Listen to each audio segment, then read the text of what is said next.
Let me show you what I'm doing to replace the steering knuckle on my 2009 Honda Accord coupe. So this is an old steering knuckle that I bought from the junkyard, and it's going to be for the left side, driver side steering knuckle. I've been using a reciprocating saw and cutting off the old left lower ball joint because my mechanic said it's obsolete. I also later on need to remove the wheel bearing, but first we're going to slice it off and then we're going to use a hammer and hit it out. And then we're going to install a new ball joint. And here it is. We have cut off the stem off of the old lower ball joint, and now we just use this hammer and hit right here and strike it out. And just like that, it is completely removed. Here's a video of my mechanic. He's using a hydraulic press to press out the old wheel bearing and then the hydraulic press to push in the new wheel bearing. And here's the finishing touches. He's putting on the final clamp on the wheel bearing. I took a few days break to get some other personal things done, but let me show you what I'm gonna do. I went to the mechanic, as we saw. We put on a new wheel bearing on this old steering knuckle. We have a new lower ball joint right here, and here's what we're gonna be doing. We already removed the clip from the lower ball joint. We're going to remove the boot as well, remove the nuts and the washer, which I added on, and I'm gonna use a ball joint press and press it in. Before using my ball joint press to press in the brand new ball joint into the steering knuckle here, I make sure I remove the rubber boots, the clamp, the clips, and the nut. But I put the nut on here as well. That way when I press it in, it doesn't damage the threads at all. Make sure you put the nut in. As a protective method, it's really imperative. Get a ball joint press cup that is big enough to wrap around the steering knuckle, and then use this end of the ball joint press and use it to press it in. Got a 19 mil on my impact driver, and that 19 mil is going to be attached right here to the ball joint press with my cup here, and I'm going to press it in. And just like that, it is completed.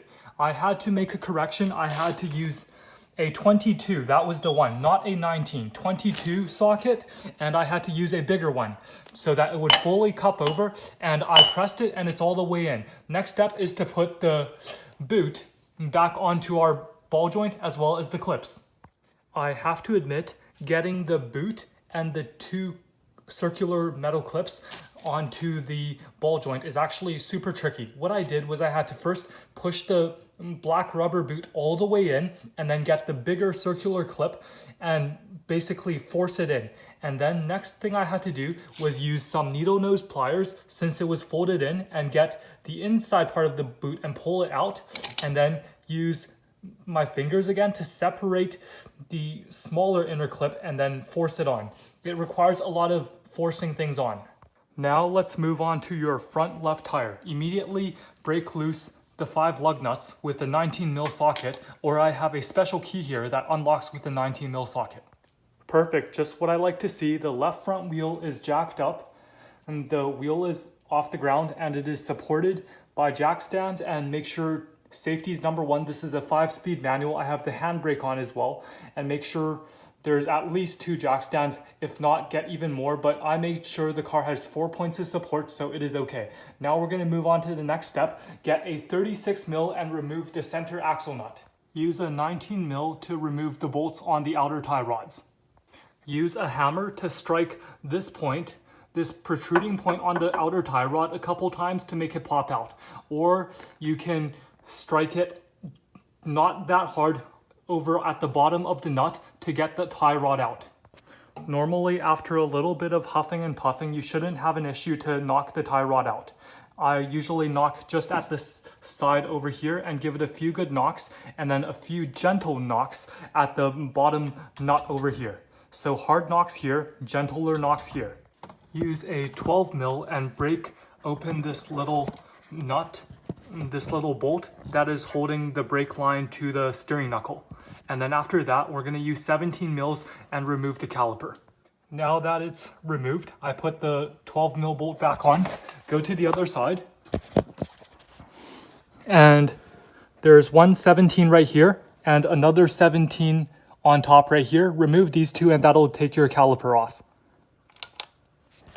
Usually pretty good to use an impact driver with the 17 mil to remove the caliper bracket bolts. Now we can slide the whole caliper off, and immediately we are going to use a bungee cord, secure it here, and then we're going to hang the caliper onto the upper control arm.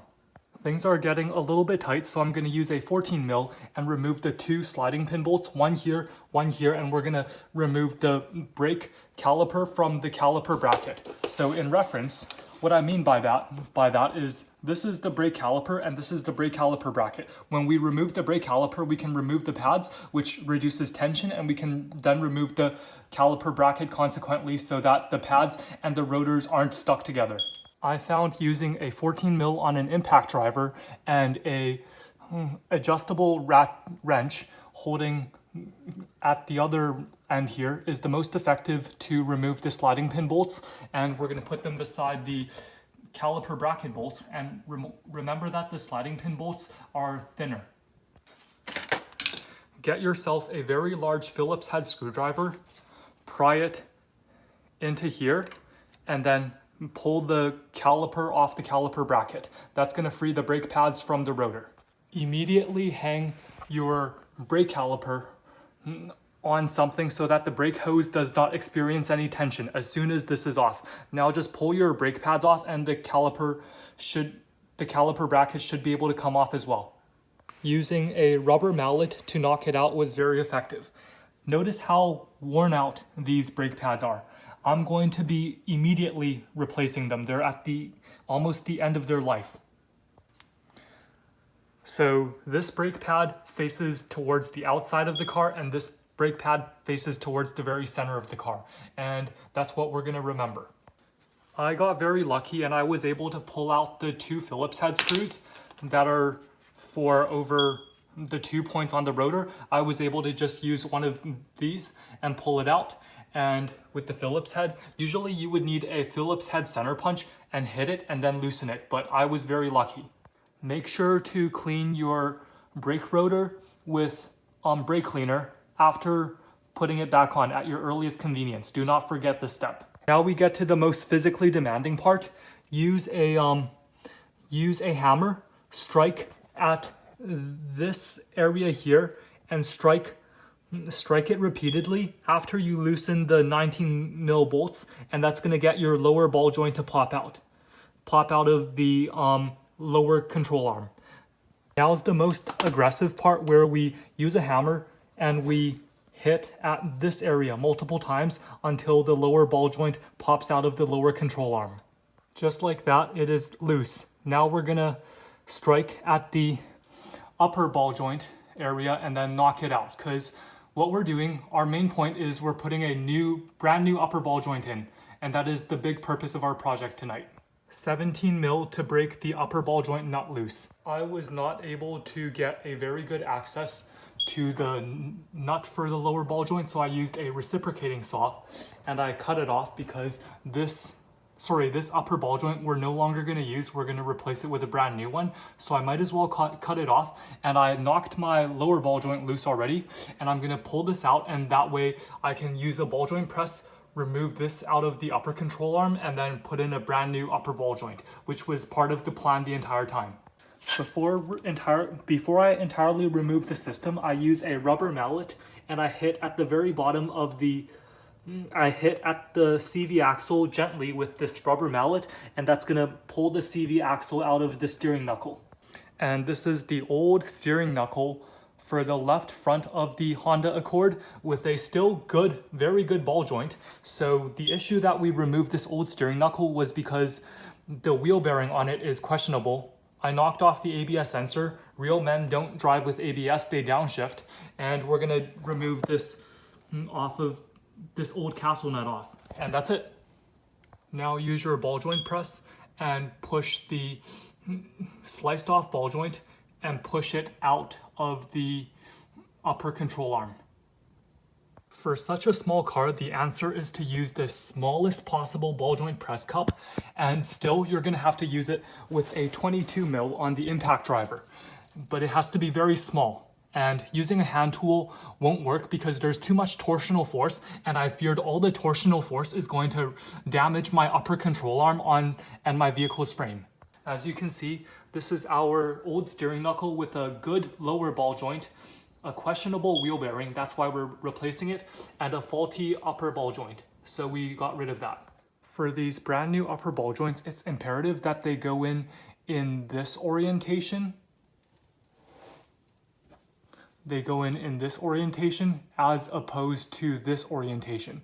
They must go in this way, so that way it sways from left to right, and that's very reflective of how the suspension should be operating. As per how guidelines show, this is how the ball joint pivot should be put in. It has to be put in this exact direction where this stud can pivot from the outboard side to the inboard side. Now is a good idea for us to install our boot and clamps onto our upper ball joint, as shown right here. Just like that, my new upper ball joint is secure, and I used a 17 mil on the socket. I repeat, 17. And this one actually comes with a newer nylon nut instead of the castle nut. That's what came in packaging. Now I have put on a washer, and I'm gonna secure the lower ball joint, which is nicely prepped over here. And then after that, we're gonna do the tie rod, and then we're gonna do the brake calipers. So follow along. The next thing I would like to do is now that I have my lower ball joint all secured, it looks amazing. The upper ball joint also looks amazing. And next thing we're gonna do is put our 17 mils back on and put the caliper bracket back on. And then we have some newer brake pads for the 8th gen Accord, because look at how worn out these are. That is no good. These are ready to be discarded. But the first thing we did was we attached the tie rod back on, and next let's quickly attach our brake rotor back on. And don't forget, we have to clean our brake rotor with some brake cleaner.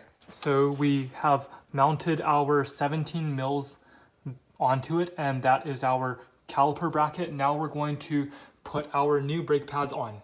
Here I have seated the left front brake pads on the driver's side front, left front, and I actually had to use a rubber mallet to tap them in, and that's how hard it was to get the left front brake pads seated. Now I'm gonna be putting on the brake caliper onto the caliper bracket.